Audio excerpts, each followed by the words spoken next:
Amy മാർട്ടിനസിനെ കുറിച്ചിട്ടേ മുൻ Aston villa താരം Richard ഡൂണ് ഒരു വിവരവുമായിട്ട് മുന്നോട്ട് വന്നിരിക്കുകയാണ്. ഇപ്പോൾ എമി മാർട്ടിനസിൻ്റെ സ്വഭാവമാണ് പലർക്കും അദ്ദേഹത്തെ ഒരു മികച്ച ഒരു ഗോൾ കീപ്പറായിട്ട് അംഗീകരിക്കാൻ മടി എന്നുള്ളതാണ് അദ്ദേഹം പറഞ്ഞിട്ടുള്ളത്. കാരണം അർജൻറ്റീനയ്ക്ക് വേണ്ടിയിട്ട് 2 കോപ്പ അമേരിക്ക ഉൾപ്പെടെ അതുപോലെ വേൾഡ് കപ്പ് ഉൾപ്പെടെ നേടുന്നതിന് പ്രധാന പങ്ക് വഹിച്ചിട്ടുള്ള ഒരു താരമാണ് നമ്മളെ എമി മാർട്ടിനസ്. പലപ്പോഴും അദ്ദേഹത്തിൻ്റെ സ്വഭാവം പലർക്കും പിടിക്കില്ല. കാരണം ഫാൻസിനെ മീൻസ് ഓപ്പോസിറ്റ് ടീമിൻ്റെ ഫാൻസിനാണെന്നുണ്ടെങ്കിൽ അല്ലാന്നുണ്ടെങ്കിൽ ഓപ്പോസിറ്റ് പ്ലെയേഴ്സിനാണെന്നുണ്ടെങ്കിൽ ഒക്കെ ഒരു പ്രകോപിക്കുന്ന രീതിയിൽ അങ്ങനെ പലതരത്തിലുള്ള ആറ്റിറ്റ്യൂഡുകളും അദ്ദേഹം ഗ്രൗണ്ടിനകത്തും പുറത്തൊക്കെ കാണിക്കും.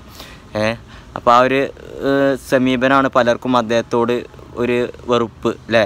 ചിലർക്കൊക്കെ അദ്ദേഹത്തോട് വെറുപ്പുണ്ടെന്നുണ്ടെങ്കിൽ ആ ഒരു വെറുപ്പ് മാത്രമാണ് അദ്ദേഹത്തിൻ്റെ ഒരു ആറ്റിറ്റ്യൂഡിനോട്ടുള്ളൊരു വെറുപ്പ്. അപ്പോൾ ഈ ഒരു കാലഘട്ടത്തിൽ ഏറ്റവും മികച്ച ഗോൾ കീപ്പർമാരിലൊരു കീപ്പറാണ് നമ്മളെ എമി മാർട്ടിനസ്. കാരണം അർജൻറ്റീനക്ക് വേണ്ടിയിട്ട് വർഷങ്ങളോളമായിട്ട് കാത്തിരുന്ന ഒരു ട്രോഫി, ഒരു ഇൻ്റർനാഷണൽ ട്രോഫി നേടുന്നതിൽ പ്രധാന പങ്കുവഹിച്ച താരമാണ് എമി മാർട്ടിനസ്. അതിൽ നമുക്കൊരു സംശയമില്ല.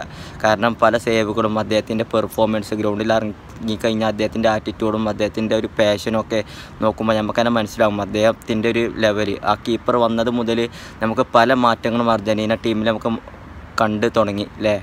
അപ്പോൾ ഏതായാലും അദ്ദേഹത്തെക്കുറിച്ചും കണ്ട് മുൻ ആസ്റ്റൺ വില്ല താരം റിച്ചാർഡ് ഡോൺ പറഞ്ഞൊരു കാര്യമാണ് ഇപ്പോൾ അത്. അദ്ദേഹത്തിൻ്റെ സ്വഭാവം കാരണമാണ് ഇങ്ങനൊരു അദ്ദേഹത്തെ പലർക്കും നല്ലൊരു ഗോൾ കീപ്പറായി അംഗീകരിക്കാൻ മടി എന്നുള്ളത്.